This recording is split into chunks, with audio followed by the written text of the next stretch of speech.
బంగ్లాదేశ్ కొన్ని రోజుల్లో ఎన్నికలకు సిద్ధమవుతుంది. కానీ భారత్ను రెచ్చగొట్టే చర్యలను మాత్రం ఢాకా ముమ్మరం చేస్తుంది.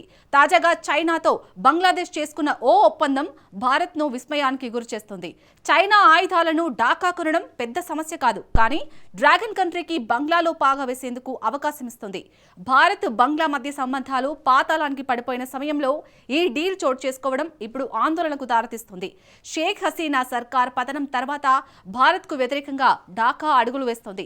క్రికెట్ గ్రౌండ్ నుంచి దౌత్య కార్యాలయాల వరకు ప్రతి చోట ఉద్రిక్తతలు కనిపిస్తున్నాయి. భారత్పై చైనాతో బంగ్లా డ్రోన్ డిప్లొమసీ ఎలాంటి ప్రభావం చూపుతోంది? బోంగ్రా ప్రాంతంపై చర్చ ఎందుకు జరుగుతుంది? ఈశాన్య రాష్ట్రాలపై చైనాతో కలిసి బంగ్లా కుట్ర పన్నుతుందా? Let's watch.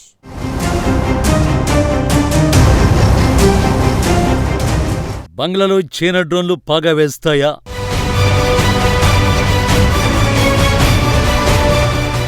చికెన్ నెక్ పై చైనా సీక్రెట్ ప్లాన్ ఏంటి?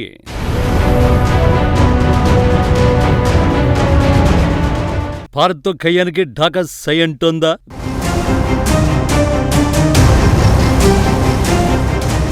బంగ్లాదేశ్ చేసుకున్న కొత్త రక్షణ ఒప్పందం భారత్ను కలవరానికి గురిచేస్తోంది. పాత మిత్రుడు డ్రాగన్ తో ఢాకా ఓ కీలక రక్షణ ఒప్పందంపై సంతకం చేసింది. ఈసారి కేవలం డ్రోన్లు కొనుగోలు చేయడం మాత్రమే కాకుండా వాటిని సొంతంగా తయారు చేయడం, అసెంబ్లింగ్ చేయడం, భవిష్యత్తులో దేశీయంగా డిజైన్ చేసే స్థాయికి ఎదగడమే ఈ ఒప్పందం వెనుక ఉన్న బంగ్లాదేశ్ ఉద్దేశ్యం. ఢాకాలో జరిగిన ఓ కార్యక్రమంలో బంగ్లాదేశ్ వాయుసేన, చైనా ప్రభుత్వ రంగ సంస్థ సిఈటిసి మధ్య ఒప్పందం కుదిరింది. సిఈటిసి అంటే China electronics technologies group corporation. రెండు ప్రభుత్వాల మధ్య జరిగిన ఈ ఒప్పందం ఆయుధాల విక్రయానికి పరిమితం కాలేదు.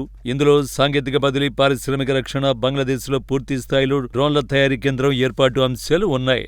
మీడియం ఆల్టిట్యూడ్ లో ఎండ్యూరెన్స్, వర్టికల్ టేకాఫ్, ల్యాండింగ్ వీటోల్ డ్రోన్లు తయారు చేయడమే ఈ ప్రాజెక్టు లక్ష్యం. ఈ డ్రోన్లు సైనిక అవసరాలకే కాకుండా ప్రకృతి వైపరీత్యాలు, మానవతా సహాయ కార్యక్రమాల్లో ఉపయోగిస్తామని బంగ్లాదేశ్ వైమానిక దళం చెబుతోంది. బంగ్లాదేశ్ పైకి ఎన్ని కథలు చెబుతున్నా ఆ దేశం లక్ష్యం మాత్రం భారతే.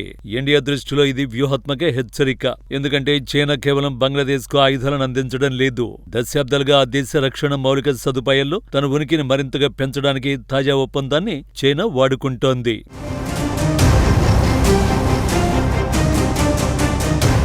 2019-2023 మధ్యకాలంలో బంగ్లాదేశ్కు 72% ఆయుధాలను చైనా సరఫరా చేసింది.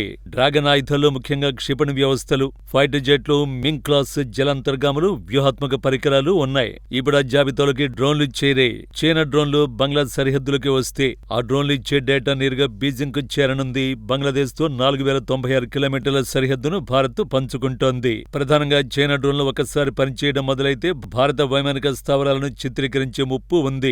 డ్రాగన్ డ్రోన్లు నిరంతరం నిఘాను అందించగలవు. మరీ ముఖ్యంగా తూర్పు, ఈశాన్య భారత రాష్ట్రాల భద్రతకు ముప్పుగా మారే ప్రమాదం పొంచి ఉంది.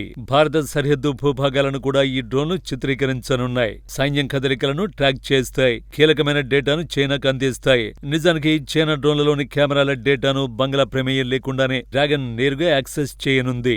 ఇక భారత్ను ఆందోళనకు గురిచేసే మరో అంశం బంగ్లా డ్రోన్ ప్లాంటును ఏర్పాటు చేసే ప్రాంతం. ఉత్తర బంగ్లాదేశ్లోని బోగ్రాలో ఈ ఫ్యాక్టరీని ఏర్పాటు చేస్తున్నట్టు నివేదికలు వెల్లడిస్తున్నాయి. అయితే ఈ బోగ్రా ప్రాంతం భౌగోళికంగా సరిహద్దు ప్రాంతంలో ఉంటుంది. మరి ముఖ్యంగా చికెన్ నెక్ గా పేరున్న సిలిగురి కారిడార్ కు చాలా దగ్గరగా ఉంటుంది. భారత ఈశాన్య రాష్ట్రాలకు ఇతర రాష్ట్రాలను కలిపే ఏకైక సన్నని భూభాగం సిలిగురి కారిడార్.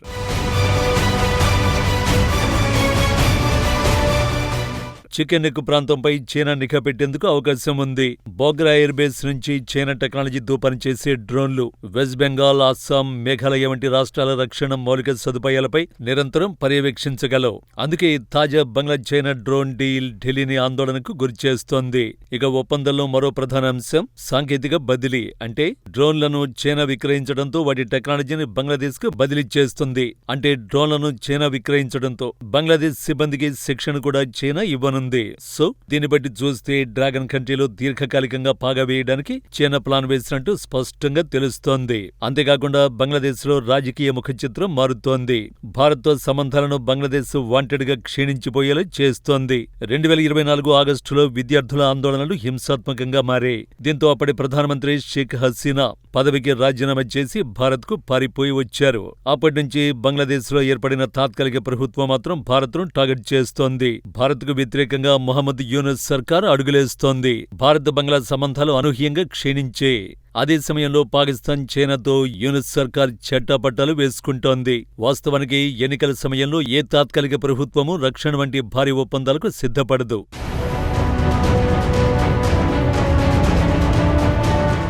కానీ యూనుస్ సర్కార్ మాత్రం నిబంధనల్ని తొంగలో తొక్కి ఎన్నికల కోడ్ అమల్లోకి వచ్చిన తర్వాత చైనాతో ఒప్పందాన్ని కుదుర్చుకోవడం దారుణం. నిజానికి మరో వారం 10 రోజులు ఉంటే కొత్త ప్రభుత్వం ఏర్పాటవుతుంది. రక్షణ రంగం అత్యంత కీలకమైనది. అలాంటి కీలక ఒప్పందాన్ని యూనుస్ ప్రభుత్వం చేసుకోవడానికి కారణం భారత్ను టార్గెట్ చేయడమే. వాస్తవానికి ప్రజలెన్నుకున్న ప్రభుత్వం వస్తే భారత్తో కయ్యానికి దిగే అవకాశాలు తక్కువ. అందుకే ఇప్పుడే డీల్స్ ను యూనుస్ చేసుకుంటున్నాడు. ప్రతి చిన్న విషయాన్ని యూనుస్ ప్రభుత్వం రాద్ధాంతం చేస్తోంది. భారత్లో జరిగే ఐపీఎల్ జట్టుకు ఎంపికైన ఓ పేసర్ను తొలగించడాన్ని యూనుస్ జాతీయ అంశంగా మార్చాడు. రెచ్చగొట్టే రాజకీయాలు చేస్తున్నాడు. టీ20 టోర్నమెంట్ నుంచి బంగ్లాదేశ్ను యూనుస్ తప్పించాడు. యూనుస్ వచ్చినప్పటి నుంచి భారత వ్యతిరేక చర్యలకు పూనుకుంటున్నాడు. గత ఏడాది యూనుస్ తొలి విదేశీ పర్యటన ప్రపంచాన్ని ఆశ్చర్యపరిచింది. బంగ్లాదేశ్ తాత్కాలిక ప్రభుత్వ నేత యూనుస్ చైనాలో 2025 మార్చిలో పర్యటించాడు. ఇది యూనుస్ తొలి విదేశీ పర్యటన. కొత్త ప్రభుత్వం ఏ డైరెక్షన్లో వెళుతుందో యూనుస్ చెప్పగానే చెప్పేశాడు. ఆ తర్వాత భారత్ను టార్గెట్ చేశాడు. ఈశాన్య భారత రాష్ట్రాలు భూపరివేష్టితమని, బంగ్లాదేశ్ మాత్రమే యాక్సెస్ చేయగలదని యూనుస్ వివాదాస్పద వ్యాఖ్యలు చేశాడు. అప్పటి నుంచి ఇరు దేశాల సంబంధాలు క్షీణించాయి. ఢిల్లీ ఆందోళనలు పెరిగాయి.